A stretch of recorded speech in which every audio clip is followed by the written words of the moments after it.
China Uncensored. Nothing says celebrating Chinese culture like destroying everyone else's culture. Hi, welcome to China Uncensored. I'm your host, Chris Chappell. The Chinese Communist Party loves all the 56 ethnic minorities of China.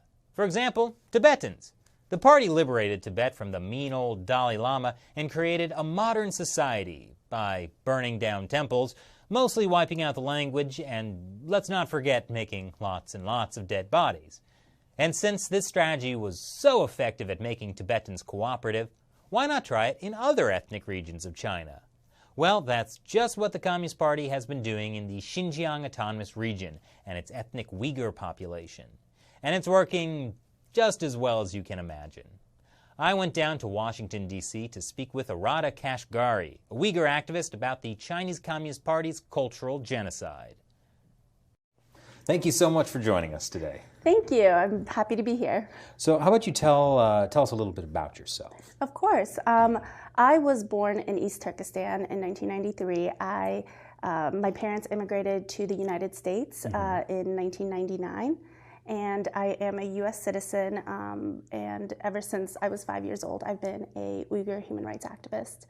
I've been going to protests since then, complaining about what China's been doing to Uyghurs. And now I operate Uncensored Education, which is a Uyghur language school in Northern Virginia. Okay. Now I understand that some people call East Turkestan a different name. Yes. They do go by Xinjiang, but just like my name, for example, which my parents gave me the name Irade Jalil, they changed it to Urida Jalili. Similar to what they're doing, this is all part of their Sinicization. Their plans to try to completely suppress and get rid of Uyghurs in general. And that's why they renamed East Turkestan as Xinjiang.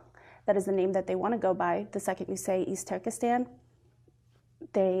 you're detained, you're sent away, you're considered a separatist. But that is the name given to us back in the 1800s. Well, one thing I don't get is, I hear that all the ethnic minorities in China love the Communist Party. So the Uyghurs, surely the Uyghurs also love the Communist Party. You hear that, yes, but unfortunately that is not the case. That is false propaganda that they like to spread. Even before 2001, they used to say things like, oh, Uyghurs are so happy here. They love the Communist Party. They're great. We get along great. Just like the Tibetans. Just like the Tibetans. So no difference, right? We're not under any oppression. No. So the unhappiness is because of that oppression, because even back in history, before in the 1900s, what would happen is Uyghurs would get to a certain part of their career, or they'd have caps. It would be racism. They'd be capped off at a certain position. They don't have any self-determination even back then. And that's where the unhappiness comes from. So just as for our audience who might not have a super clear idea of the Uyghur people, can you tell us a little bit about the Uyghur identity? Yeah, we're Turkic Muslims. We've been in existence for a very long time. We've had our own country. We have our own country, currently oppressed. We are, this feels so subversive. I love it. We have a lot going on, and we have history, we have culture. We're Turkic, and we have a lot of Islamic points. For example, our text is Arabic, and we've been in existence for so long. We used to be nomadic people, and then we settled in the Northwest, similar to Uzbekistan, Kazakhstan, etc. And in 1949, we were oppressed by the Communist Party. Oppressed or liberated? Oppressed. Well, so you see this in Tibet as well as in Xinjiang or East Turkestan. I'm using both so people know the same page we're on. And like Tibet, you see an eradication of the traditional Tibetan culture. That's happening in Xinjiang as well, right? That is correct. It's happening at an alarming rate. It started, as I mentioned, very early on, but it's getting more and more severe now. They're attacking children. They're handling the generations differently. So while they're arresting the people like me, my age and older, They are taking the younger kids that are still, developing their minds, and they are teaching them to forget who they are and to consider themselves Han Chinese. There are videos that have been released with kids who are Uyghur saying that they are Han Chinese. This is ridiculous. This is, how do you say that you're not one thing and then that you're another? It's like ethnic genocide. It's ethnic genocide, and they're making sure that any of our ideologies, any of our beliefs are completely being suppressed. I hear so on Ramadan, which is a traditional holiday where people fast, correct? Yes. I hear they have even been giving Uyghur children candy to tempt them. That's been going on for a while, actually. Really? Yeah. So even before the recent aggression, rise of aggression, they had been, purposefully during Ramadan, they'd been bringing candy and cookies to schools so that the kids would be more tempted. Now, that's not even the case. You have to eat. You have to even drink alcohol for adults, at least. I don't want to... They're not forcing that on the kids yet, right? Not yet. Okay. So they're tempting them with candy. It's like the Communist Party has reached old child molester in a van level of evil. Exactly. It's getting ridiculous. And at this time, they're, sending these kids to schools far away from their parents. So there's two parts to this. One part is that kids are being sent to orphanages because their parents are being sent to re-education camps, so they have no, adult supervision. So for those that aren't being left alone, they're being sent to orphanages as if they didn't have living parents or living family members.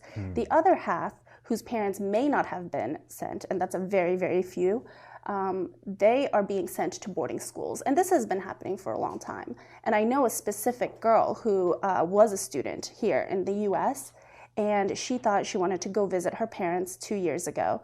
And she thought, she's very young, so she's innocent. She doesn't realize what's going on because she grew up in Chinese education. And she went back and she was immediately sent off to boarding school, even though all of her stuff is here. Her education is here in the United States. But the second she went back, off to boarding school. She was 14 years old. She stayed with me at my family's house, and she was at a private school very well because her parents were somewhat well off and were able to send her money. And now we don't know. Last we heard she went off to boarding school, but we don't know. How is the Communist Party changing the face of Xinjiang, East Turkestan?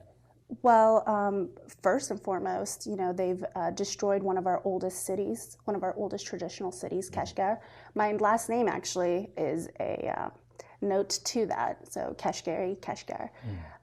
And they completely demolished this historic land with all of our ancient, buildings that contain a lot of history, and, rebuilt on it to synthesize it and to remove any sort of history that was there. They destroy books, especially anything that contains religious texts. But at this point, so having something like a small term used once in the book means that they're going to destroy it. They're not allowing the language to be used at all. The language is banned. They're forcing people into the houses, Chinese party representatives into houses, so that they can spy and make sure that these Uyghur families are not associating with their culture in any way. And as I understand, a lot of traditional beliefs are also being discouraged, to put it lightly. Exactly. So the religious oppression is very intense. Anything that we believe in, we're not allowed to say, or they're not allowed to say, God bless or anything like that. They have to say Xi Jinping bless or the Chinese Communist Party bless. Yeah. I'm going to start using that. Xi Jinping bless. Yeah. I'm sure you could do a little hashtag and make that run off real quick. Some things should not become viral. I agree. So Xinjiang is becoming a surveillance state, and people are even being monitored in their homes. What's the goal of all of this?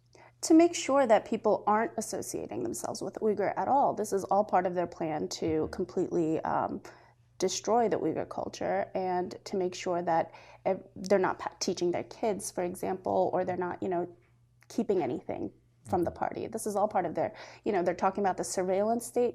This is 100% Big Brother-esque level. Big Brother's great, though.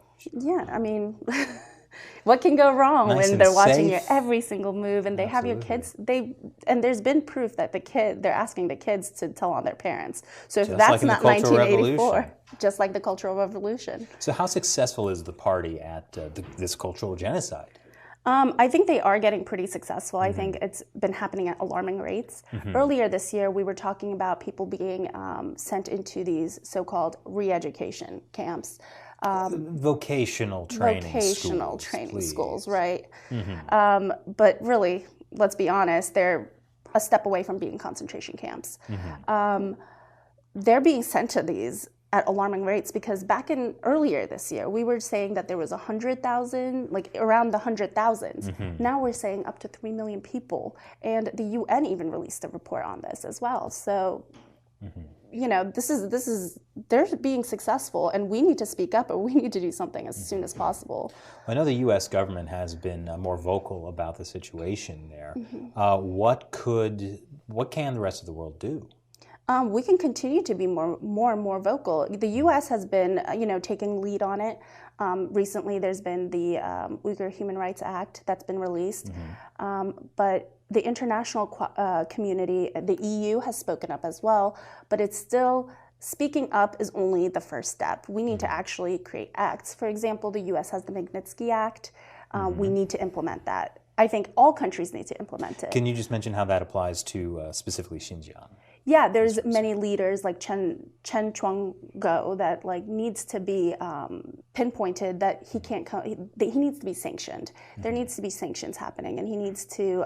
We need to be able to say, look, you can't do this, and here are specific people doing this, and they need to pinpoint these leaders that are behind all of it. So what happens to people who try and stand up to this inside of Xinjiang, East Turkestan? There have been very small movements, for example, in the sense of people stand up by, we are very, we really value books and art and stuff like that. And the second someone even tries to do anything like that, they get imprisoned. We have many, many thought leaders, professors, authors that have been detained and sentenced to life in prison. Because they released a book a couple of years ago, they translated a religious text. For little things like that, they're getting imprisoned. For even studying abroad, they're getting imprisoned. There have been many people who studied abroad that we haven't heard from. We don't know where they are. Why is the Communist Party targeting Uyghurs? Any sort of dissent from the Communist Party angers them. They have this. They believe that they'll get success through the Sinicization of all cultures. And Uyghurs have a very strong cultural identity. And this makes them, for example, when they go out, they don't say that they're Chinese. They say they're Uyghur. This does not fall well with the communist leaders. Communist China is not okay with this. They want everyone to be Han Chinese in one sense. They don't want anything that might divert them from following, feeling any sort of way about the Communist Party besides all hail. Well, that was very insightful. Thank you for joining us. If the audience would like to learn more about you or what you're doing, what can they do? What they can do is they can visit many of our websites. We have uhrp.com, we have uaa.com. These are all sources. You can Google Uyghurs on Google, and you'll be able to learn a lot from there. Besides that, they can contact many of our leaders and make sure that, read on the Uyghur Human Rights Act, read on the Magnitsky Act, and see how that's implementing right now in the government. Sure. Well, thank you for joining. It was great to talk to you. All right, thank you. Thank you very much for that fascinating interview. Yeah, of course. But there's actually so much more to talk about. There is. I don't think we got to half of it. Not even half.